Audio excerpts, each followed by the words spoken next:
আসসালামু আলাইকুম, সবাই কেমন আছি? আমরা সবাই কেমন আছি? দীর্ঘ প্রতীক্ষার পরে ঢাকা বিশ্ববিদ্যালয়ে ভর্তি পরীক্ষা জার্নি শুরু হয়ে গেছে। আজকে মানবিক যারা ছিল বি ইউনিটের শিক্ষার্থীর জন্য, যারা যারা ঢাকা বিশ্ববিদ্যালয়ে ভর্তি পরীক্ষা দিয়েছো আজকে মানবিকে বিভিন্ন ইউনিট থেকে, তাদেরকে অনেক অনেক শুভকামনা, অভিনন্দন জানাচ্ছি। তোমাদের পরীক্ষাটি কেমন হয়েছে একটু কমেন্ট করে জানাবা। আচ্ছা, আজকে ঢাকা বিশ্ববিদ্যালয়ে ভর্তি পরীক্ষার প্রশ্নটি তিনটি সাবজেক্টে হয়েছে, তোমরা জানো, বাংলা, সাধারণ জ্ঞান এবং ইংরেজি। এই তিনটি সাবজেক্টের মধ্যে কোন সাবজেক্টটি তোমাদের সহজ লেগেছে বা কোনটি কঠিন লেগেছে আমি তোমাদেরকে এই ব্যাখ্যায় যাব না। আমি শুধু এতটুকু বলবো, যারা ভালো করে পড়াশোনা করেছে তাদের পরীক্ষা ভালো হয়েছে, আর যারা ভালো করে পড়াশুনো করেনি তারা কিন্তু আসলে হুঁচট খেয়েছে। ওকে, আমরা আজকে আমাদের ইউসিসি গ্রুপ থেকে এই ঢাকা বিশ্ববিদ্যালয়ে ভর্তি পরীক্ষার যে প্রশ্নগুলো তোমার এসেছে বাংলা, ইংরেজি এবং সাধারণ জ্ঞান, আমরা সবগুলো প্রশ্ন সলভ করে দিচ্ছি। ইংরেজির জন্য আমি আছি, আমি মোহাম্মদ ইমন হোসেন ইমন। আমরা প্রশ্ন চলে যাব। তার আগে সবাইকে আমি একটু রিকোয়েস্ট করব, তোমরা ক্লাসটি শেয়ার করে তোমাদের টাইম লাইনে রেখে দাও, তাহলে যে কোনো সময় তুমি দেখতে পাবা। আচ্ছা, ঢাকা বিশ্ববিদ্যালয়ে ভর্তি পরীক্ষার আজকে যে ইংরাজি প্রশ্নটি আছে, খুব খুব খুবই চমৎকার একটি প্রশ্ন হয়েছে। যেমন অন্যান্য বছরগুলোতে যে কাজটি হতো, যে ইংরেজি প্রশ্ন কিন্তু হুবহুব দুই একটা তুলে দিত, রিপিট করতো অন্য জায়গা থেকে, এবারে কিন্তু ওইটা খুব একটা নেই। বাট যারা ভালো করে পড়েছে তাদের কিন্তু আনসার করতে পেরেছে, কেন সব কিছু নিয়ম থেকে এসেছে। এবং তোমরা জানো আমাদের ইউসিসি গ্রুপের যে লেকচার শিট আছে, বই আছে, আমরা এখান থেকে তো অনেক কোশ্চেন কমন পেয়েছি। একই সাথে লিখিত অংশে 100%-এর মধ্যে 95% কমন, একটু পরে আমরা দেখাবো ইনশাল্লাহ। আচ্ছা সবাই দেখো, প্রথম যে প্রশ্নটি, দ্য সিনোনিয়াম অফ ডেভিয়েট, ডেভিয়েটের সিনোনিয়াম কি? সব একটু বলতে, এটা উত্তর কি দিচ্ছ তোমরা সবাই? ডেভিয়েট মানে কি? ডেভিয়েট মানে হচ্ছে বিচ্যুতি, কোনো কিছু সরে যাওয়া, কোনো কিছু নিজ জায়গা থেকে দূরে সরে যাওয়া, কথার থেকে অপ্রাসঙ্গিক কথা চলে আসা, একে আমরা বলি ডেভিয়েশন। ওকে, তাহলে আমরা ডেভিয়েশন বলতে কি বুঝাবো? ডেভিয়েশন বলতে আমরা বুঝাবো যখন কোনো কিছু তার নিজের জায়গা থেকে সরে গিয়ে অন্য জায়গায় চলে যায়। তাহলে একটু আমরা দেখি এটার সিনোনিয়াম কি হইতে পারে। সিনোনিয়াম চেয়েছি কিন্তু, দেখো কি হইতে পারে। কন্টিনিউ মানে চালিয়ে যাওয়া, পারভেইট মানে বিরাজ করা, চারিদিকে ছড়িয়ে পড়া। আচ্ছা, দেন আমরা যদি পরবর্তী প্রশ্নে যাই, ডিগ্রেস মানে হচ্ছে বিচ্যুতি, বিচ্যুতি মানে এক জায়গা থেকে অন্য জায়গায় যাওয়া, একে বলে ডিগ্রেস। ওকে ফাইন, এবার চলে আসি আমরা পরবর্তী প্রশ্ন। অল্টারনেট মানে বিকল্প। সো ডেভিয়েট মানে বিচ্যুতি, এক জায়গা থেকে অন্য জায়গায় সরে যাওয়া, নিজের জায়গা থেকে দূরে সরে যাওয়া, বিচ্যুতি ঘটা। সো আনসার ইজ কি বলতো? সি, ডিগ্রেস। ওকে ফাইন, কার কার হয়েছে একটু কমেন্ট করে জানাবা, কার কার হয়েছে। ওকে ফাইন, আমরা চলে যাই পরবর্তী প্রশ্ন। কোয়েশ্চেন নাম্বার 2 দেখো, identify the figure of speech in she has a heart of gold. আমি বারবার তোমাদেরকে পড়িয়েছি, আমি নিজে ইউসিসিতে টেক্সট বুকের ক্লাসে পড়িয়েছি, অনলাইনে পড়িয়েছি, তোমাদের মনে আছে কিনা? যখন অসমজাতীয় তুলনা হবে, দেখুন শি তার আছে একটা কি বলতো? গোল্ড, সোনার, সোনার কি বলতো? হৃদয়, কারণ তার সোনার হৃদয় রে, মানে অনেক বড় মন, অনেক দয়ালু, স্বর্ণের হৃদয়। তাহলে স্বর্ণের হৃদয় এবং সে, এটা কি অসমজাতীয় তুলনা না? বলো, অসমজাতীয় তুলনা হচ্ছে। আর আমরা বলেছিলাম যখন অসমজাতীয় তুলনা হবে তখন সেটা হবে কি বলতো? সিমিলি অথবা মেটাফর বলেছিলাম। এবং এই ক্ষেত্রে like, as, the same as, similar to, different from, এই ওয়ার্ডগুলো যদি থাকে তখন আমরা একে বলি কি? সিমিলি। আর যদি এগুলো না থাকে আমরা একে বলি কি? মেটাফর। এখানে দেখো তো, like, as, the same as, different from, as, so যেগুলো কিন্তু নাই। যেহেতু এগুলো নাই, সো আমরা একে সিমিলি বলতে পারি না। আনসার হবে কি বলতো? মেটাফর। আমরা বুঝছি কিনা একটু জানাবার, কার কার হয়েছে একটু কমেন্ট করো। আজকে বুঝছো কিনা আমি বলবো না, কারণ আজকে বুঝার দিন নয়, আজকে হয়েছে কিনা আর হয় না কিনা এটা হলো বড়, হয়েছে নাকি হয় নাই, এটা আজকে বিগ কোশ্চেন। ওকে, আচ্ছা তাহলে সবাই একটু বলো তো কার কার হয়েছে, একটু কমেন্ট করে জানাও, একটু কমেন্ট করে জানাও কার কার হয়েছে। আচ্ছা, আমরা চলে যাচ্ছি পরবর্তী প্রশ্ন। তাহলে সবাই কি বুঝতে পেরেছি? ওকে ফাইন, দেখো বলছে যে টু হ্যাভ কোল্ড ফিট, একটা আননোন কিন্তু ফ্রেজ আমরা পাচ্ছি। কোল্ড ফিট শব্দের অর্থ হচ্ছে কাউকে নার্ভাস করে দেওয়া, ইতস্ত করে দেওয়া, মানে কেমন যেন করে দেওয়া, কিছুই বুঝতে পারছে না এমন একটা অবস্থা। সো ফিল কোল্ড, ঠান্ডা অনুভূতি, এটা হয় না। টু বিকাম বিজি, ব্যস্ত হয়ে যাওয়া, এটা হয় না। টু ডিসএগ্রি, অমত হওয়া বা মতের অমিল, এটা না। সো আনসার হবে এটা, টু বিকাম নার্ভাস। কার কার হয়েছে একটু জানাবা ভাই। 45টা রাইট হয়েছে, ইনশাআল্লাহ আশা করি ভালো কিছু করবা। আচ্ছা, সবাই একটু ক্লাসটি শেয়ার করে সহযোগিতা করবা। ওকে ফাইন, আমরা চলে যাই পরবর্তী প্রশ্নে। দেখো এখানে আমরা কি পাচ্ছি, many people dash fake news on social media which dash by checking carefully the source of information. খুব মনোযোগ দিয়ে শুনো, অপশনগুলি খেয়াল করো। স্প্রেড মানে ছড়িয়ে দেওয়া, আইডেন্টিফাই শনাক্ত করা, আচ্ছা, আর স্প্রেডিং ছড়াচ্ছে, আইডেন্টিফাইড শনাক্ত হয়েছে। স্প্রেড ছড়িয়ে দেওয়া, ক্যান বি আইডেন্টিফাইড শনাক্ত করা যাইতে পারে, একটু খেয়াল করো, ক্যান বি আইডেন্টিফাইড শনাক্ত করা যেতে পারে, পয়েন্ট কিন্তু এটা। আর স্প্রেড প্যাসিভ অর্থে বোঝায়, ইজ বিং প্যাসিভ অর্থে বসে। এখন খেয়াল করো মিনিংটা বলেছে কি, many people dash fake news on social media, অনেক লোক সামাজিক যে যোগাযোগ মাধ্যম আছে সামাজিক মাধ্যমে ফেক নিউজ কি করে, ছড়িয়ে দেয়। তাহলে এটা একটা চিরন্তন সত্যর মতো, সবগত কাজকে বোঝায়, অভ্যাসগত কাজকে বোঝায়। চিরন্তন সত্য বা অভ্যাসগত কাজকে বোঝালে আমরা জানি প্রেজেন্ট ইনডিফিনিট টেন্স হবে, তার মানে প্রথম অংশটা হবে present indefinite tense. So spread এটা হবে, আর স্প্রেডিং প্রেজেন্ট কন্টিনিউয়াস হবে না, স্প্রেড প্রেজেন্ট ইনডিফিনিট হবে, আর স্প্রেড প্রেজেন্ট এর প্যাসিভ হবে না, কেন, মানুষ নিজে নিজে ছড়ায়, সো প্যাসিভ হবে না। আনসার হবে সি অথবা এ। এবার দ্বিতীয় অংশে আছে, দ্বিতীয় অংশে বলছে হুইচ, যেইটা, কোনটা, ফেক নিউজটা, dash by checking carefully the source of information, বলছে যেটাকে আমরা চাইলে সোর্স অফ ইনফরমেশন দিয়ে সতর্কভাবে চেক করতে পারি, কি করতে পারি, চেক করতে পারি।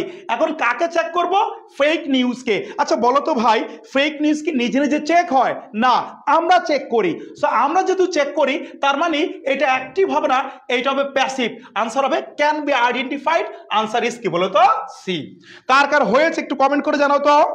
তাহলে আমরা এখানে কি পেলাম, many people spread fake news on social media which can be identified by checking carefully the source of information. আমরা বুঝছি কিনা সব একটু কমেন্ট করে জানাবো। পরবর্তী প্রশ্ন আমরা চলে যাচ্ছি।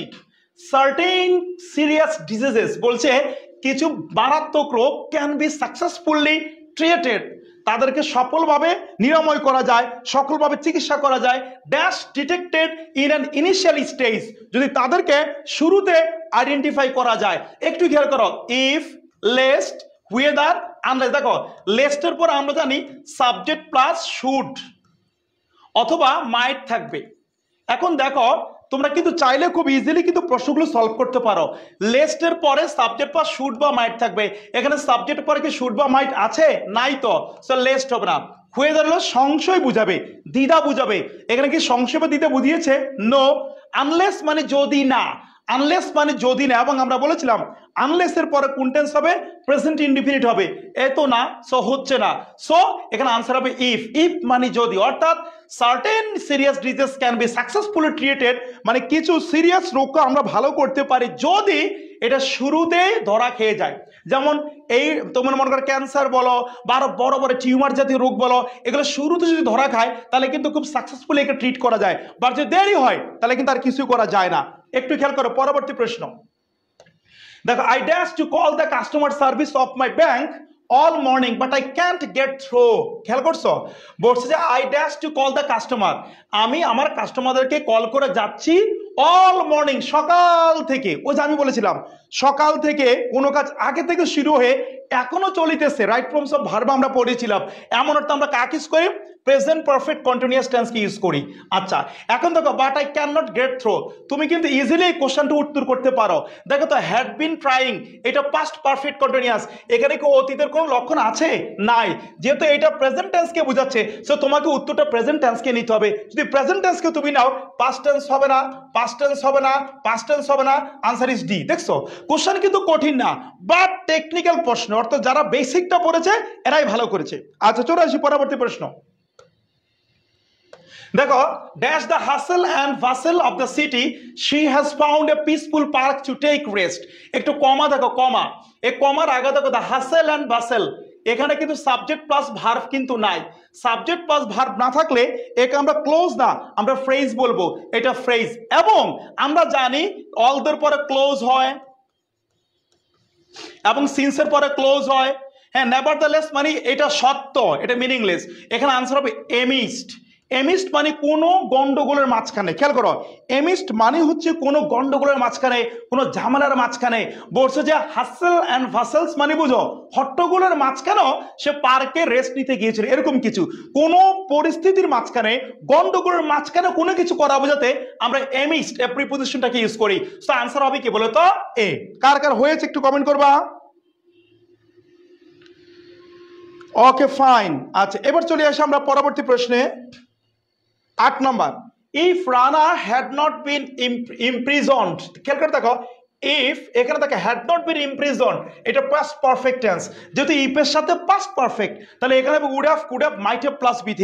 তাহলে এখানে দেখো হ্যাড নট বিকাম, এটা হবে না। উড নট হ্যাভ বিকাম, এটা হইতে পারে।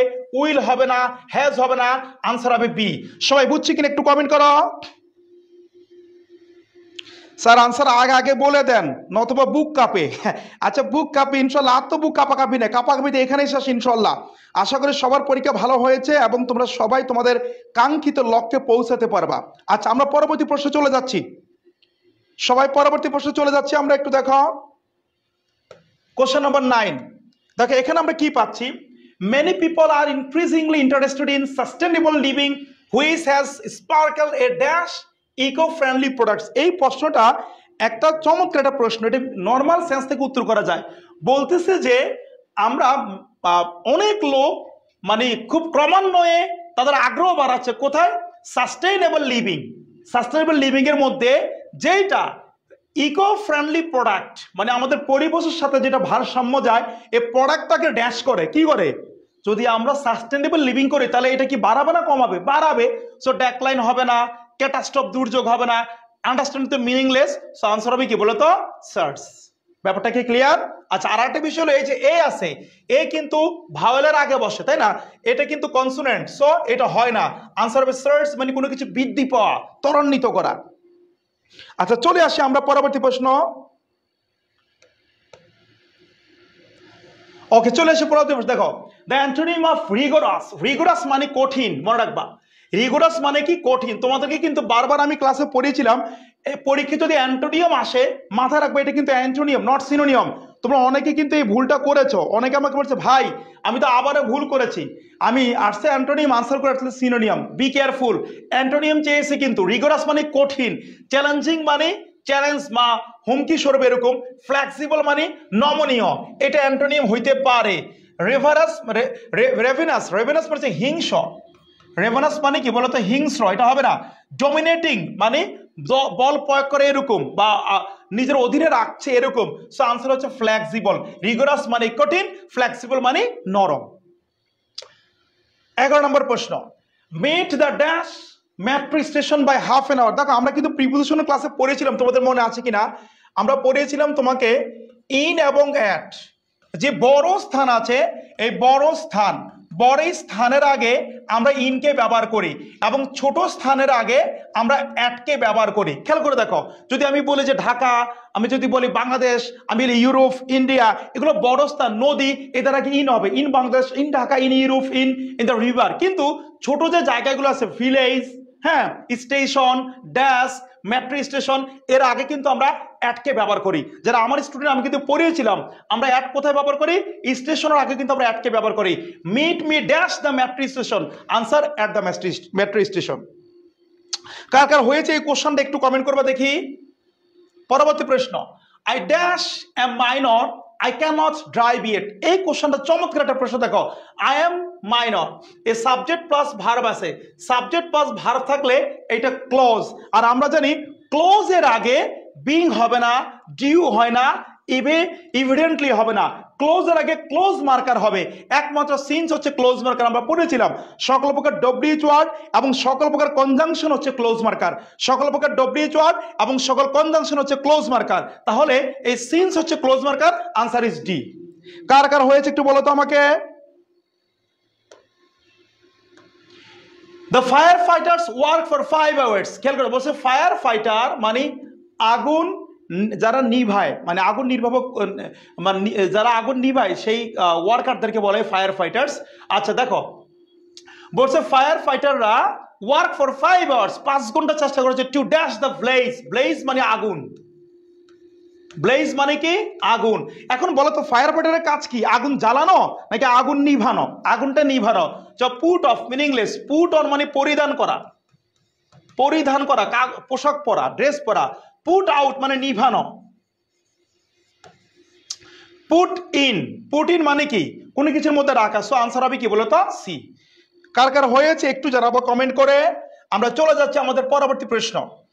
He went to the hospital after dash on the head with a বোতল। একটু খেয়াল করে দেখো, হেড উইথ এ বোতল, অর্থাৎ সে একটা বোতল দিয়ে মাথায় আঘাত পাওয়ার পরে সে হসপিটালে চলে গেল। মনে করো ইয়া সাহেব মাথায় পানি খেতে গিয়ে বোতল দিয়ে এমন আঘাত পাইছে, এবার মাথা ধরে চলে গেছে হসপিটালে। খুব কেয়ারফুলি একটা ওয়ার্ড দেখো, আফটার প্রিপোজিশন। আমরা বলেছিলাম preposition after, before, in, on, out, after এদের পরে কিন্তু সাবজেক্ট প্লাস ভার্ব থাকবে অথবা সরাসরি ভার্ব প্লাস আইএনজি থাকবে। তাহলে দেখো এখানে কিন্তু সাবজেক্ট প্লাস ভার্ব নাই, তাহলে আইএনজি হবে। রিসিভ আইএনজি নাই, হিটিং আইএনজি আছে, হিট আইএনজি নাই, বিং আইএনজি আছে। আনসার হবে বি অথবা ডি। এখন বলো তো কি বলছে? বলছে after dash on the head with a bottle, একটা বোতল দিয়ে মাথা আঘাত পাওয়ার পরে। এন্ড সে যদি নিজে নিজে আঘাত পাইতো তাহলে অ্যাক্টিভ, তাহলে হিটিং হইতো। যদি অন্যের মাধ্যমে আঘাত পায় তাহলে passive, being plus B three. মনে রাখবা আমি তোমাদেরকে বলেছিলাম ভার্ব প্লাস আইএনজি, অ্যাক্টিভ অর্থে আইএনজি, প্যাসিভ অর্থে বিং প্লাস বি থ্রি হয়। মনে করো কাজটি করে, যদি আমি নিজে করি ডুইং, বাট আমাকে করা হচ্ছে বিং ডান। ব্যাপারটা কি বুঝছো? তাহলে এটা কিন্তু সে নিজে আঘাত পাচ্ছে না, অন্য কেউ, প্যাসিভ অর্থে। সো এখানে কি বলতো হিটিং হবে না, being plus B three, being it, hit hit hit. আশা করি বুঝতে পেরেছি। এন্ড দ্য লাস্ট প্রশ্ন আজকের, সব একটু বলো চুজ দ্য ইনকারেক্ট স্পেলিং, কোনটি ভুল বানান। এটা যদি না পারো তাহলে মায়ের, কেন মায়ের জানো? তোমার যে বই আছে, তোমার যেই ঢাকা বিশ্ববিদ্যালয়ের প্রশ্ন আছে, এই প্রশ্নতে কিন্তু এটা দেওয়া আছে, এই প্রশ্নতে এটা দেওয়া আছে। এই দেখো এক্সপ্লেইন, এক্সপ্লেইন থেকে এক্সপ্লেনেশন, খেয়াল করছো? এক্সপ্লেইন থেকে এক্সপ্লেনেশন দেওয়া আছে, এক্সপ্লেইনেশন। তাহলে এক্সপ্লেইনেশন হয় না, এক্সপ্লানেশন হয়। আইটা বাদ যাবে, আইটা কি যাবে? বাদ যাবে। সো এখানে এক্সপ্লানেশন হবে না, এক্সপ্লেইনেশন হবে না, এক্সপ্লানেশন হবে। অ্যাপ্রিহেনশন মানে আতঙ্ক, উদ্বেগ, এটা সঠিক বানান। ট্রানকুইলিটি মানে শান্ত স্বভাব, স্থিরতা, এটা সঠিক। ডুপ্লিসিটি মানে নকল, এটাও সঠিক। সো ভুল হচ্ছে এক্সপ্লেইনেশন না এক্সপ্লানেশন। আশা করি সবাই বুঝতে পেরেছি। কার কয়টা হয়েছে একটু কমেন্ট করে জানাবা। শুনো, ভয় পাওয়ার কিছু নেই। এই কোশ্চেনটা একটু পাজল টাইপের, সবাই একরকম না, ম্যাক্সিমামে কিন্তু উত্তর ভুল করেছে। অনেকে উত্তর ভুল করেছে, অনেকে ভুল উত্তর দিয়ে এসেছে। সো নিজেকে ছোট ভাববে না, ট্রাই করে ইনশাল্লাহ হবে। আচ্ছা এবার দেখো লিখিততে আমাদের কি আসছে একটু খেয়াল করো সবাই। রিটেন পার্ট, তোমরা রিটেন পার্ট নিয়ে ভয় পেয়েছো। আমি ইমন স্যার তোমাদের লিখিত ক্লাস নিয়েছিলাম গ্রুপে, তোমার মনে আছে কিনা? আমি বলেছিলাম লিখিত নিয়ে কোনো ভয় পাবে না, লিখিত উত্তর করবা, উত্তর করলেই তুমি কি বলো তো নম্বর পাবে। এবং সে ঠিক সেম কাজটাই কিন্তু হয়েছে আমাদের। একটু দেখো রিটেন প্রথমটা কি আসছে দেখো, write a paragraph on how education can enlighten our life. মনে আছে কি? আমি ইমন স্যার, এই যে দেখো, এই যে আমি, এটা কিন্তু আমার চেহারা। আমি ইমন স্যার ইউসিসির ক্লাসে নিয়েছিলাম, লাইভ ক্লাসে পড়িয়েছিলাম। দেখো এই যে how education is helping you to grow as a social human being, মানে তোমাকে মানুষ হিসাবে গড়ে তুলতে সমাজে শিক্ষার অবদানটা কি, এইটাই তো এটা। How education can enlight once life, তোমার লাইফই তো তোমার social life, social human being. দেখছো হুবহুব কমন। সবাইকে একটু আলহামদুলিল্লাহ বলবে না? এত কষ্ট করে তোমাদের জন্য আমি 20টা প্যারাগ্রাফ দিয়েছিলাম, 15 নাম্বারটা হুবহুব কমন। আলহামদুলিল্লাহ বলবে না সবাই একটু? ইনশাআল্লাহ। এবার চলে যাই আমরা পরবর্তী রিটেন। আবার দেখো চমক কাকে বলে, ইউসিসি তোমাকে দেখিয়েছে। দেখো এক্সপ্লেইন দ্য প্রভাব, ডোন্ট জাজ a book by its cover. Dhaka বিশ্ববিদ্যালয়ে আসছে। আমি তোমাদের পরীক্ষার ক্লাস নিয়ে এক্সপ্লেনেশন মাত্র 12টা দিয়েছিলাম, 12টা 2 নাম্বার দেখা, এই যে হুবহুব কমন, ডোন্ট জাজ a book by its cover. এটা কিন্তু ইউসিসি ক্লাসরুম। এই যে দেখো ইউসিসি ক্লাসরুম কিন্তু এটা, খেয়াল করো সবাই। এই যে আমি কিন্তু ইমন স্যার, এই যে এইটা কিন্তু আমি, হ্যাঁ এতটুকু দেখা যায়। ওকে, ডোন্ট জাজ a book by its cover. সবাই কি বুঝতে পেরেছি? চলে যায় পরবর্তী। এই দেখো right 5 meaningful sentence with the following ওয়ার্ডস। আমাদের যে ইউসিসি রিটেন একটা বই আছে, সেখানে কিন্তু অন দ্য ইভ আছে, ভায়োলেশন আছে, কনসিকুয়েন্স আছে, অ্যাপ্রিশিয়েট আছে। শুধু এই ওয়ার্ডটা নাই, দরকার নাই তো, 4টা হলে তো ইনাফ। এই হলো আমাদের আজকের বাংলা সলভ, সরি ইংরেজি সলভ। এখন বাংলা সলভ হবে। সবাই একটু আমার কথা বলি, নিজেকে মনে ভয় নিবে না, নিজেকে ছোট করে ভাববে না, চিন্তা করো তুমি পারবা, তোমার দ্বারা ভালো কাজ করেন, তোমার দ্বারা ভালো কিছু হবে, মনে রাখতে হবে, বিশ্বাস রাখবা আমার দ্বারা হবে। আমি তোমাদেরকে বলেছিলাম তোমরা কিন্তু রিটেন নিয়ে সবাই ভয় পাইছো, দেখছো রিটেন পরীক্ষা সবার কিন্তু সবচেয়ে ভালো হয়েছে। তো কেন তুমি ভয় পাচ্ছ? নিজেকে ছোট করে ভাববে না, আমি পারবো, আমার দ্বারা হবে। আর একটা কথা বলি, আজকের পর থেকে ঢাকা বিশ্ববিদ্যালয়ের নাম শব্দের তোমার জীবন থেকে বাদ। তুমি ডাবিতে যত খারাপ পরীক্ষা দাও আর যত ভালো পরীক্ষা দাও, ডাবি এখন শেষ। এখন তোমার টার্গেট নেক্সট জাহাঙ্গীরনগর, রাজশাহী, চট্টগ্রাম, জাহাঙ্গীরনগর, রাজশাহী, চট্টগ্রাম, গুচ্ছ, ন্যাশনাল। অর্থাৎ তুমি ডাবির চিন্তাবাদ। এখন শুধুই কাজ হবে তোমার কি বলতো, আদার্স ইউনিভার্সিটি গুলোকে নিয়ে। ওকে, তো ইনশাল্লাহ এই হলো আমাদের মোটামুটি আজকের ক্লাস ছিল। কার কয়টা হয়েছে ইংলিশে একটু আমাকে কমেন্ট করে জানাও তো। এখনই আমাদের বাংলা ক্লাস শুরু হবে, বাংলা সলিউশন আসবে, বাংলা পরে আবার জিকো আসবে, সবাই অবশ্যই থাকবা। আচ্ছা, এখন শুরু হচ্ছে বাংলা ক্লাস নিতে আসছেন আমাদের সদীপ স্যার, সবার জন্য শুভকামনা থাকবে। Thank you very much.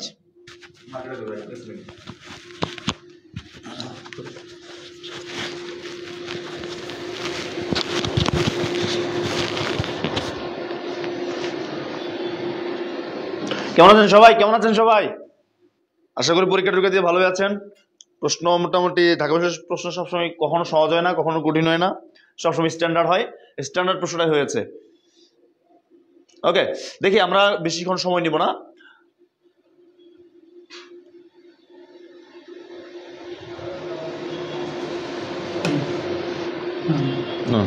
ওকে, তাহলে প্রথম প্রশ্ন দেখি আমরা। রাবণ, অনুজ, লক্ষ্মী, রাবণ, আত্মজে। এখানে লক্ষ্মী শব্দটা কি বলেন তো? এইটা একটু উত্তর করার চেষ্টা করেন। দেখি, উত্তর করতে হবে না, আপনি কি দিয়েছেন এটা একটু বলেন। এটা কি দিয়েছেন এটা একটু বলেন, এটা একটু বলেন, এটা একটু বলেন দেখি, বলেন তো এটা কি হবে?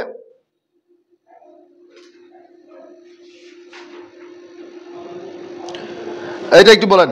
ওকে, ভালো করে খেয়াল করেন, রাবণ, অনুজ, লক্ষ্মী, এটা বিভীষণ মেঘনাথ থেকে আসছে। একটা জিনিস এখানে ক্লিয়ার, যে দেখেন এখানে সবই আছে, শুধু ক্রিয়াটা নাই। তার মানে এইটার উত্তরটা হচ্ছে আপনার রাবণ, আত্মজে, লক্ষ্মী শব্দটা হচ্ছে আপনার একটা ক্রিয়া। এটা কি হবে? উত্তর হবে ক্রিয়া। বাদলাই, বন্দুক, বারুদ কি একটু জিরিয়ে নিবে না? এটা একদম বই হুবহু আছে আপনার ফার্স্ট পেপারে, যে এটা জিরিয়ে নিবে না। এটা উত্তর হবে জিরিয়ে না। মানুষের মধ্যে যাহা অন্তরতম এবং অনির্বচনীয়, লেখকের মতে কণ্ঠস্বর যেন তারই কি হবে? দ্রুত যাচ্ছে, ঠিক আছে। মানুষের মধ্যে যাহা অন্তরতম এবং অনির্বচনীয়, লেখকের মতে কণ্ঠস্বর যেন তারই, এটা কি হবে? তারই চেহারা হবে। অনেকে আওয়াজ দিবেন, বাট এটা ভুল। সঠিক উত্তর হবে তারই চেহারা। এখন 4 নম্বর প্রশ্ন, আবিধানিক ক্রম সাজানো, মানে কোনটা সঠিকভাবে সাজানো আছে? আচ্ছা দেখেন, এখানে গ রিকার আছে, তাই না? রিকারের পরে ওকার আছে, তারপর আবার ও আছে, তার মানে এটা হবে না। তারপর খেয়াল করেন, ক ঠিক আছে, কাজ আগে হবে চ, তার মানে এটাও ঠিক নাই। দীর্ঘ, এটাও ঠিক নাই। তার মানে সঠিক উত্তর হচ্ছে এই যে এই নাম্বারটা, অংশ, অকাল এবং অঙ্ক। তাহলে 4-এর উত্তর সঠিকটা হচ্ছে আপনার অংশ, অকাল এবং কি হবে বলুন তো?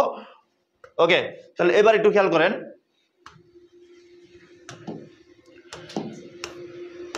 এটা ক্রমাগত ভুল করো না। যদি পুরো বাক্যটাকে মডিফাই করে, মনে রাখবেন, যদি পুরো বাক্যটাকে মডিফাই করে বাক্যের বিশেষণ অথবা ক্রিয়া বিশেষণ হয়। এই ক্রমাগত শব্দটা একদম ক্রিয়াকে মডিফাই করতেছে, তাহলে ক্রমাগত ভুল করো না, তার মানে এটা হবে আপনার ক্রিয়া বিশেষণ। তাহলে 5-এর উত্তরটা হবে আপনার ক্রিয়া বিশেষণ। 5-এর উত্তরটা কি হবে? ক্রিয়া বিশেষণ। সিলেবাসের বাইরে থেকে আসছিল বিষ্ণু মেঘনাথ। আচ্ছা, বৈষম্য বিরোধী, এটা একটু ঝামেলা আছে, তারপর সঠিক যেটা আমার কাছে মনে হয়, এটা সঠিক হবে আপনার বৈষম্যের বিরোধী, অর্থাৎ ষষ্ঠী তৎপুরুষ সমাস। কি হবে? ষষ্ঠী তৎপুরুষ সমাস। তৎপুরুষ সমাসে হবে ষষ্ঠী তৎপুরুষ। বৈষম্যের বিরোধী। পোর খাওয়া শব্দের বিশিষ্ট অর্থ, দেখেন অনেকেই পড়ে যাওয়া দিবে, বাট পোর খাওয়া শব্দের বিশিষ্ট অর্থটা হলো বিভিন্ন চড়াই, উতরায় বা প্রতিকূলতা পার হওয়া। এটা উত্তর হবে আপনার 7-এর উত্তর হবে ডি। আচ্ছা খেয়াল করেন, অধ্বনির বিবৃত উচ্চারণ মানে কি? স্বাভাবিক উচ্চারণটা কোথায় হয়? আমরা জানি অতুল, এটাও উদীয় হয়, সংবৃত হয়, এটাও সংবৃত হয়, এটাও সংবৃত হয়। তার মানে এটা উত্তর হবে না, এটা উত্তর হবে না, এটা উত্তর হবে না। সঠিক উত্তর হবে 8-এর এ নাম্বার হচ্ছে অনেক। অনেক হচ্ছে সঠিক উত্তর। তারপরে একটু খেয়াল করেন, তারপরে কি আছে? তারপরে একটু খেয়াল করেন, রোকেয়া সাখাওয়াত হোসেনের রচনা 9 কোনটি? এখানে দেখা যায়, আমরা জানি যে মতিচুর, রবীন্দ্র, রোকেয়া সাখাওয়াত হোসেনের অবরোধবাসীন সুলতানের স্বপ্ন কোনটা? পদ্মগুখরা। এটা কার? এটা নজরুলের। এটা কার বলুন তো? নজরুল ইসলাম, কাজী নজরুল ইসলাম। তার সঠিক উত্তর হচ্ছে পদ্মগুখরা। বিলাসী গল্পে উল্লেখ নাই, বিলাসী গল্পে বাবরের নাম উল্লেখ নাই, বাবরের নাম উল্লেখ নাই। হুমায়ুনের নাম উল্লেখ আছে, তোগলক খাঁর উল্লেখ আছে, ভূদেব বাবর উল্লেখ আছে, শুধু বাবরের নাম উল্লেখ। কাজী নজরুল ইসলামের মতে আত্মনির্ভর, একদম হুবু লাইন লেখা আছে এরকম যে আত্মাকে চিনলেই আত্মনির্ভরশীলতা আসছে। তার মানে সঠিক উত্তর হচ্ছে আপনার 11 সি, দুর্যোগে হাল ঠিক মতো রাখা ভার। এখানে খেয়াল করেন এই 12 নম্বরটা হচ্ছে আপনার বি। 12 উত্তরটা কি হবে বলুন তো? 12 উত্তর হবে বি, যে দুর্যোগে হাল ঠিক মতো রাখা ভার। এখানে হাল শব্দের অর্থ দশা, হাল শব্দের অর্থ কি হবে? দশা। আচ্ছা, তারপরটা একটু খেয়াল করেন, তারপরের প্রশ্নে যান, শুধু মিলাই নেন, শুধু মিলিয়ে যান। খেয়াল করেন লিটারেল শব্দের বাংলা পরিভাষা, লিটারেল শব্দের বাংলা পরিভাষা অনেকেই সাহিত্যিক দিয়েছেন, অনেকেই বই দিয়েছেন। না, সঠিক উত্তর হচ্ছে আক্ষরিক। সঠিক উত্তর কি হবে? আক্ষরিক। সোনার তরী কবিতায় বর্ণিত ঘটনাধারা একদম সুন্দর করে লাইন লেখা আছে প্রভাত বেলা। প্রভাত বেলা লেখা আছে না? প্রভাত মানে কি? সকাল। তার মানে এটার উত্তর হবে আপনার সকালের ঘটনা। সকালের ঘটনা। বাংলাদেশের সঙ্গে সম্পৃক্ত রবীন্দ্র রচনা। রবীন্দ্রনাথ বাংলাদেশের রূপ বৈচিত্র্য নিয়ে একটা কবিতা লেখেন, নাম হচ্ছে ছিন্নপত্র। ছিন্নপত্র, ছিন্নপত্র। তার মানে সঠিক উত্তর হবে আপনার ছিন্নপত্র। সঠিক উত্তর কি হবে আপনার? ছিন্নপত্র, ছিন্নপত্র। অনেকেই আশা করি এইরকম করে। এখন একটু দ্রুত জানান তো আপনার 15টা প্রশ্নের ভিতরে আপনার কয়টা হয়েছে বলে আপনার মনে হয় বলেন তো? আশেপাশে অনেকেই চেনা আছে পোর খাওয়া, তার মানে এখান থেকেই প্রতিকূলতা পেরোনো। চমৎকার উত্তর দিয়েছেন, মানে এটার উত্তর তো প্রতিকূলতা পেরোনোই হবে, ঠিক আছে। আর অনেকে এটা উত্তর বলাকা। না ভাই, বলাকা হবে না, এটা চোখের বলে তো অবশ্যই না, মুকুটও না, এটা হচ্ছে ছিন্নপত্র। একদম বাংলা রূপ বৈচিত্র্য নিয়ে লেখাটা, কথা বুঝতে পারছেন? আর এগুলো তো সহজ। আপনার কাছে কি মনে হয় বলেন, কি মনে হয় বলেন তো এখানে কি হবে? এটা আমাদের ইউসিসির যে বই আছে, আমাদের ইউসিসির যে আমাদের পারাবার বইটা আছে, পারাবার থেকেই প্রায় আপনার 14টা প্রশ্ন কমন। পারাবার থেকেই 14টা কমন। পারাবার এবং হচ্ছে লেকচার শিট পড়লেই হুবু এগুলা থেকে অনেকগুলো কমন আছে, কথা বুঝতে পারছেন? পারাবার থেকেই প্রায় 14টার মতো কমন। যারা ইউসিসি স্টুডেন্ট ছিলেন তারা জানেন যে এই প্রশ্নগুলা কেমন হয়েছে, বলেছিলাম আগেই, ঠিক আছে। ওকে, তাহলে অনেক জায়গায় পুড়ে যাওয়া দেখাচ্ছে। ভাই, বিশিষ্ট অর্থ পুড়ে যাওয়া না, নর্মাল অর্থটা হচ্ছে পুড়ে যাওয়া। কিন্তু সঠিক উত্তরটা হচ্ছে যে আপনার প্রতিকূলতা। 12 নম্বর প্রশ্ন যেটা বলছেন, 12 নম্বর প্রশ্ন একজন বলছেন যে ভাই এটা তো দুর্যোগে হাল ঠিক মতো, এটা তো স্বপ্ন হবে। কখনোই স্বপ্ন হবে না, দশা, অবস্থা ঠিক মতো রাখা ভার, এটাও দশা হবে। এটাই হবে উত্তর, দশা হবে। উত্তর হবে দশা, ঠিক আছে। ওকে, ঠিক আছে সবাই। তাহলে এ পর্যন্ত। এখন আপনাদের জিকে সলভ হবে। GK sir Rahman Saddam sir GK সলভটা একটু দেখে নেন, ঠিক আছে। ধন্যবাদ দুর্বার।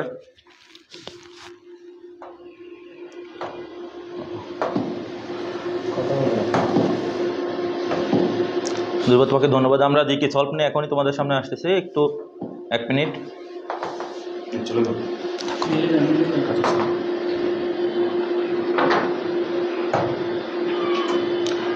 এখনই তোমাদের দিকে সলভ হবে। আশা করি দিকের কোশ্চেন নিয়ে তোমরা আজকে সবাই খুশি এবং সবাই তোমরা সন্তুষ্ট। দিকে যে কোশ্চেন হলো আমাদের ইউসিসির টোটাল লেকচার শিট এবং বই যেগুলো থেকে তোমাদের হাইলাইটস এরা শেষ সময় দেওয়া হয়েছিল, যদি এগুলো তোমরা দেখো তাহলে তোমাদের সমস্যা হওয়ার কথা না, কারণ জিকে কোশ্চেন খুবই ভালো ছিল। জিকে কোশ্চেন খুবই ভালো ছিল। আমরা এখন শুরু করি।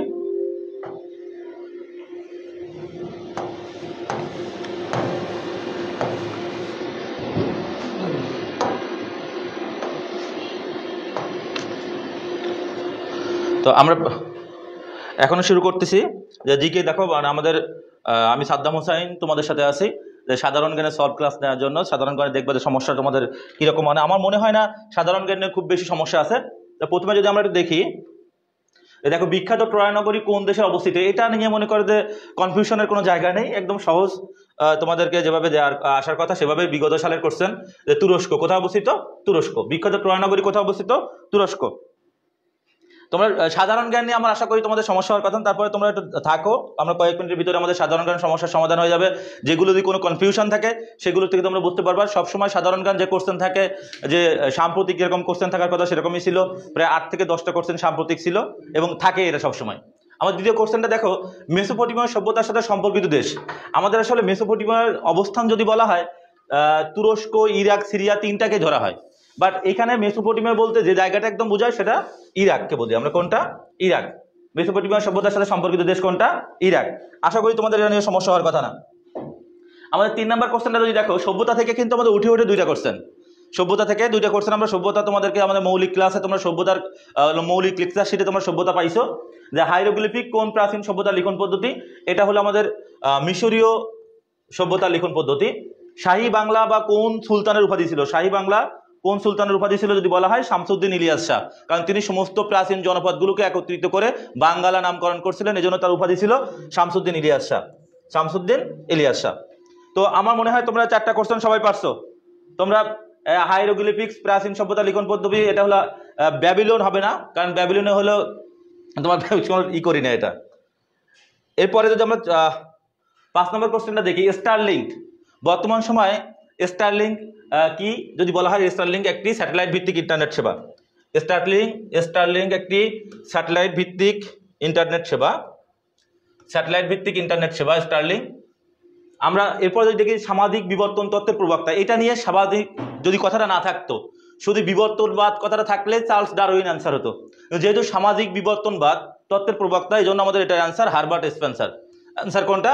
Herbert Spencer. সামাজিক বিবর্তনবাদ তত্ত্বের প্রবক্তা হারবার্ট স্পেন্সার। শুধু যদি বিবর্তনবাদ কথাটা থাকতো তাহলে আমাদের চার্লস ডারউইন অ্যান্সার হতো। আশা করি তোমরা এটা নিয়ে সমস্যা হওয়ার কথা না। আমাদের 7 নম্বর কোশ্চেন যদি দেখি, নিচের কোনটি বুলু অর্থনীতির সাথে সম্পর্কিত? তোমাদেরকে কয়েকদিন আগে আমরা ক্লাস নিয়েছিলাম, সেখানে বলছি যে বুলু ইকোনমির সাথে সম্পর্কিত যেটা, সেটা হলো সমুদ্র সম্পদ। কোনটা? সমুদ্র সম্পদ বুলু ইকোনমির সাথে সম্পর্কিত। আমরা যদি এরপরে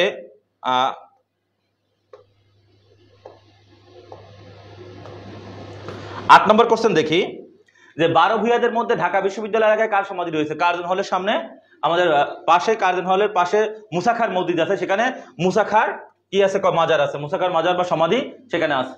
ফ্যাসিবাদের জনক বলা হয় কাকে? এটা হলো আমাদের ইতিহাস সেকেন্ড পার্টে আছে এই বিষয়গুলোকে নিয়ে আলোচনা, যে আমাদের বেনিতো মুসোলিনি দ্বিতীয় বিশ্বযুদ্ধের সময় ছিলেন, তিনি ইতালির প্রধানমন্ত্রী। বেনিতো মুসোলিনিকে বলা হয় ফ্যাসিবাদের জনক। জাতিসংঘ বিশ্ববিদ্যালয় কোথায় অবস্থিত? এটা সবাই জানে যে টোকিওতে অবস্থিত। কোথায় অবস্থিত? টোকিওতে অবস্থিত। রুশ ইউক্রেন যুদ্ধে রাশিয়াকে সমর্থন করেনি যে দেশ? এই কোশ্চেনটা নিয়েও তোমরা একটু কনফিউশনে থাকতে পারো যে রুশ ইউক্রেন যুদ্ধে রাশিয়াকে সমর্থন করেনি কোন দেশ?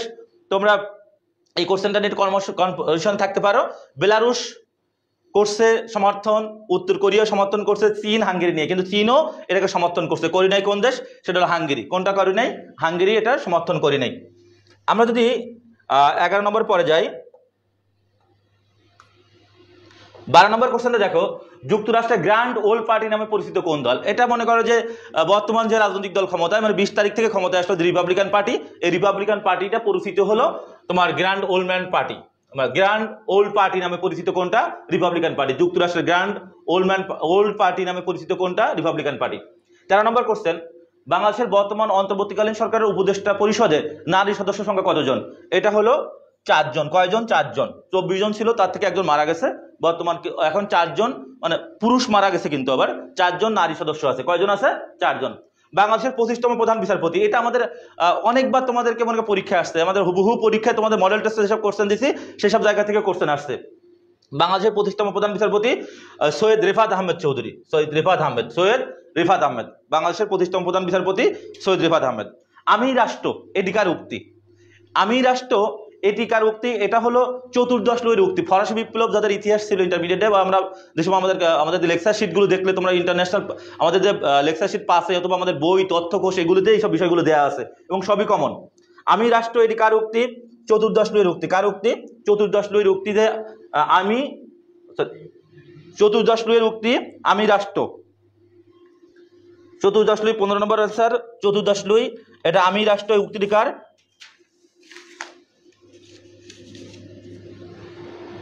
এরপর আমরা যদি এরপরে কোশ্চেনে যাই, যে বাংলাদেশের কোন ক্ষুদ্র নৃগোষ্ঠী মুসলমান? এটাও মনে করে একদম কমন কোশ্চেন, যে একমাত্র পাঙ্গন ক্ষুদ্র নৃগোষ্ঠী মুসলমান। 1971 সালের মুক্তিযুদ্ধের সময় বাংলাদেশের নৌবাহিনী যে সেক্টরের অধীনে ছিল, বিগত সালের কোশ্চেন, এর আগেও অনেকবার আসছে। এটা 10 নম্বর সেক্টর। কত নম্বর সেক্টর? 10 নম্বর সেক্টর। এইগুলো ব্যাখ্যারও এরকম করে খুব বেশি দরকার হয় না। 2023 সালে ধ্বংসপ্রাপ্ত টাইটান ছিল একটি কি? এটা ডুবুযান। এটা কি ছিল? ডুবুযান। আটলান্টিক মহাসাগরে টাইটানিককে দেখার জন্য যে ডুবুযানটা গিয়েছিল সেটার নাম ছিল টাইটান। এই টাইটানটা পরে ওখানে ধ্বংসগ্রস্ত হয়ে যায়। এটা একটা ডুবুযান। মুসলিম বিশ্বের প্রথম নারী প্রধানমন্ত্রী কে ছিলেন? মুসলিম বিশ্বের প্রথম নারী প্রধানমন্ত্রী বেনজির ভুট্টো। এটা আমাদের লেকচার শিটে হুবহু 4 নম্বর লেকচারে আছে। মুসলিম বিশ্বের প্রথম নারী প্রধানমন্ত্রী কি? বেনজির ভুট্টো। আমরা যদি এরপরে কোশ্চেনটা দেখি, তোমরা আমাদের খুব দ্রুতই হয়ে যাবে, কারণ সাধারণ জ্ঞানের কোশ্চেন আজকে যা আসছে তোমাদের ব্যাখ্যা বিশ্লেষণ করার মতো ওরকম কোনো কিছু নেই, শুধু তোমরা অ্যান্সারটা একটু নিবা। দেখো, অলিম্পিকের পতাকায় 5টি চক্র প্রতিনিধিত্ব করে, 5টি মহাদেশকে প্রতিনিধিত্ব করে, 5টি চক্র দিয়ে 5টি মহাদেশকে প্রতিনিধিত্ব করে আর কি। এটা বিইউপির কোশ্চেন আসছিল, বিইউপিতেও একই কোশ্চেনটা আসছিল। বিইউপিতে তোমরা যদি কেউ বিইউপিতে পরীক্ষা দিয়ে থাকো দেখবা। গ্লোবাল ভিলেজ ধারণাটির প্রবর্তন করেন কে? Marshall McLuhan. এটা আইসিটি কেন্দ্রিক কোশ্চেন। ঢাকা শহরের প্রথম ফ্লাইওভার উদ্বোধন করেন কে? এটা বেগম খালেদা জিয়া ঢাকা শহরের প্রথম ফ্লাইওভার উদ্বোধন করেন, যেটা বনানীতে আছে। ইসরায়েলের বিরুদ্ধে পরিচালিত হামাসের অভিযানের নাম। গত বছর ঢাবিতে যে কোশ্চেনটা আসছিল, এবছর সেই কোশ্চেন, একই কোশ্চেন রিপিট। গত বছরও ছিল ঢাবিতে, এবছরে সেই কোশ্চেনটা আসছে একটু ঘুরায়, মানে কথাটা একটু ঘুরিয়ে, কিন্তু অ্যান্সার এক।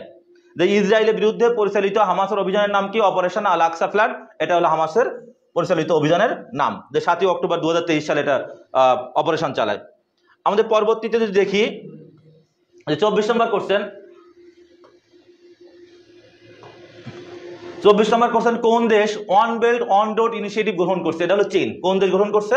চীন। On belt on road of initiative, তারপরে এটা নিউ সিল্ক রোড, এগুলো কয়েকটা নাম আছে। সব কি করছে? শি জিনপিং, বর্তমান যে প্রেসিডেন্ট চীনের, তিনি এটা গ্রহণ করছিলেন। কোন দেশ যোগদানের পর ব্রিক্সের নাম হয় ব্রিক্স? এখন এটা হলো দক্ষিণ আফ্রিকা। কোনটা? দক্ষিণ আফ্রিকা। প্রথম ছিল ব্রিক 4টা নিয়ে, ব্রাজিল, রাশিয়া, ইন্ডিয়া, চীন। পরবর্তীতে দক্ষিণ আফ্রিকা এটা যোগদান করার পরে ব্রিক কি হয়ে গেল? ব্রিক্স হয়ে গেল, দক্ষিণ আফ্রিকা। আমরা 26 নম্বর কোশ্চেনটা দেখি, সাম্প্রতিক কোশ্চেন। আমাদের হাইলাইটসে দেখবে একদম প্রথম পৃষ্ঠা এটা আছে। সিরিয়ার প্রেসিডেন্ট বাশার আল আসাদের ক্ষমতাচ্যুতিতে নেতৃত্বদানকারী বিদ্রোহী সংগঠনের নাম কি? এটা হায়াত তাহরির আল শাম। আর তোমরা তাহরির, হায়াত আর শামের মধ্যে একটু ঝামেলা করতে পারো, কিন্তু এটা অ্যান্সার হবে কিন্তু ছিল HTS, হায়াত তাহরির আল শাম। হায়াত তাহরির আল শাম। কনফিউশন কোনো কিছু নাই, একদম হুবহু করছেন। বাংলাদেশের সংবিধানের কোন সংশোধনীর মাধ্যমে তত্ত্বাবধায়ক সরকার ব্যবস্থার বিল বাতিল করা হয়? মানে এটা 15তম সংশোধনীর মাধ্যমে 2011 সালে, 15ম সংশোধনীর মাধ্যমে 2011 সালে তত্ত্বাবধায়ক সরকার বিল ব্যবস্থা বাতিল করা হয়েছিল, যার কারণে এই ঝামেলা ঝঞ্ঝাট আমাদের নির্বাচন কেন্দ্রিক হয়ে গেছিল। সেটা তোমরা জানো। সর্বশেষ ওই 15তমটাকে আবার অবৈধ ঘোষণা করছে, কিন্তু সেটাকে না দিয়ে একটু ভিতর থেকে দিছে, যে কোন সংশোধনীর মাধ্যমে তত্ত্বাবধায়ক সরকার ব্যবস্থাকে বাতিল করা হয়েছিল। সেটা হলো 15ম সংশোধনীর মাধ্যমে তত্ত্বাবধায়ক সরকার ব্যবস্থাকে বাতিল করা হয়। আমাদের আর 3টা কোশ্চেন আছে, যদি একটু দেখো। আর 3টা কোশ্চেন একটু সময় নেব না বেশিক্ষণ তোমাদের। নিচের কোনটি 3-0 তত্ত্বের অন্তর্ভুক্ত নাই? এটা হলো ডক্টর মোহাম্মদ ইউনিসের যে 3-0 তত্ত্ব, সেই 3-0 তত্ত্বের অন্তর্ভুক্ত নয় কোনটা? কারণ জিরো প্রভার্টি বা শূন্য দারিদ্র, শূন্য বেকারত্ব, শূন্য নেট কার্বন নির্গমন, এই শূন্য ক্ষুধা, এটা অন্তর্ভুক্ত নয়। কোনটা অন্তর্ভুক্ত নয়? শূন্য ক্ষুধা। সম্প্রতি কোন দেশের প্রেসিডেন্ট সংসদে অভিশংসিত হয়েছে? এটা হলো দক্ষিণ কোরিয়ার প্রেসিডেন্ট সংসদে অভিশংসিত হয়েছে, এবং এটা আমাদের মডেল টেস্টে কোশ্চেন ছিল। আমাদের মডেল টেস্টের কোশ্চেনটা যেভাবে দেওয়া ছিল সেভাবে আর কি, মানে সেরকম করে আসছে। জুলাই গণঅভ্যুত্থানের শহীদ আবু সাইদকে নিয়ে অঙ্কিত শিল্পকর্মের নাম? এটা হলো উন্নত মমশিদ। এটা হবে কি? উন্নত মমশিদ। এখন বলো তোমাদের সাধারণ জ্ঞানের কি অবস্থা, কেমন তোমরা নাম্বার পাচ্ছ? সাধারণ জ্ঞানের কোশ্চেন আশা করি ভালো হয়েছে, এবং আমাদের কোচিং এ যারা তোমরা, ওকে, আমি 15 নম্বর কোশ্চেনটা একটু দেখি। 15 নম্বর কোশ্চেনটা দেখি একটু, যে আমি রাষ্ট্রীয় এডিকার উক্তি, এটা 15 নম্বর রানী এলিজাবেথ হওয়ার প্রশ্ন, ওটা 14 লুই। এটা 14 লুই। 15 নম্বর কোশ্চেনটা যদি আমরা একটু যাই, 15 নম্বর কোশ্চেনটা দেখো যদি একটু, যে আমি রাষ্ট্র যার নিকোলাস কোনোভাবে এই কথা বলি নাই, এটা 14 লুই বলছে। আমাদের টাইপ করতে যে 14 লুই 2বার উঠে গেছে, কিন্তু এই 14 লুই আনসার হবে। আমি রাষ্ট্র এই কথাটা বলছে, I am the state, 14 Louis. 15 নম্বর নেই ভাই, কোনো কনফিউশনের কোনো সুযোগ নাই, 14 লুই এটা আনসার। এবং কোশ্চেনে 14 লুই এটাই আনসার, এটা নিয়ে কোনো কনফিউশন করে কোনো কোশ্চেন নাই। জিকে ইজি হয়েছে দেখলাম। জিকে আসলে আজকে এবছর কোশ্চেন মোটামুটি ইজি ছিল, তোমরা আশা করি ভালো করছো। আমাদের ইউসিসির সাথে তোমরা যারা ছিলা, তোমরা আমাদের প্রথম থেকে শেষ পর্যন্ত আমাদের ইউসিসির লেকচার শিট, হাইলাইটস, এবং আমাদের ইউসিসি থেকে সরবরাহ করা যে মৌলিক বিষয়বলী বই, তথ্যকোষ, এগুলো যারা পড়ছো তারা মোটামুটি 28-29টা কোশ্চেন তো কমন পাইছোই আর কি। 1-2টা মনে করো যে যারা কমন সেন্সের কোশ্চেন ছিল, একটা যে দেশের প্রথম ফ্লাইওভার বা ঢাকার প্রথম ফ্লাইওভারকে উদ্বোধন করছে, হয়তো ওই কোশ্চেনটা ছিল না, কিন্তু তোমরা জানছো যে এই পরিবর্তিত পরিস্থিতিতে খালেদা জিয়াই আনসার হবে। এরকম করে একটু মাথা খাটালে তোমাদের আনসার করা হয়ে যেত আর কি। তো আজকে আমাদের লাইভ ক্লাস ছিল এই পর্যন্ত। আমরা আশা তোমাদেরকে সমস্যার সমাধান করার চেষ্টা করছি। নির্ভুল উত্তর দেওয়ার, ভালো থাকবা, সুস্থ থাকবা, ঢাকা বিশ্ববিদ্যালয় তোমার হোক সে প্রত্যাশা থাকলো। আল্লাহ হাফেজ।